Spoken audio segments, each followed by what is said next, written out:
You're using options to take a view here. What exactly is the trade on Deere? And we'll take us through a little bit about the reason why a little bit later on. Yeah, sure thing. So just looking into earnings, they're going to be reporting next week on the 15th. Options prices are slightly elevated relative to the last 8 reported quarters or so. And so I think we can take advantage of the elevated options premiums and sell an upside call spread. I was looking out to September, that September 20th expiration, the 360, 370 call spread, selling the 360 calls, buying the 370. So that's a $10 wide call spread. You could collect about $3.50 or so when I was looking at that a little bit earlier today. And I think that's a way that you can essentially try to get a little yield out of Deere. Whether you own the stock or not, you could put this trade on. So, Mike, what happens now is you make $3 and change if the stock either stays where it is or goes down from here. There's the kind of bearish tilt. And then if it goes above 360, past 370, your losses are capped as well.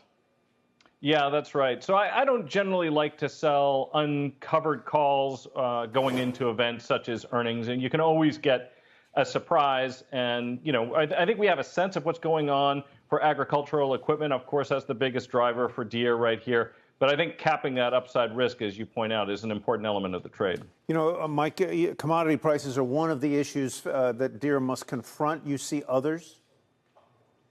Yeah, I mean, I think there's two things, right? So you just alluded to one. The two biggest cash crops in the United States, and that's where they do most of their sales, are corn and soybeans. And the price of both of those have declined precipitously from their sort of pandemic era highs. Now, some of the costs, those have also dropped. So fertilizer costs are probably down about $100 an acre.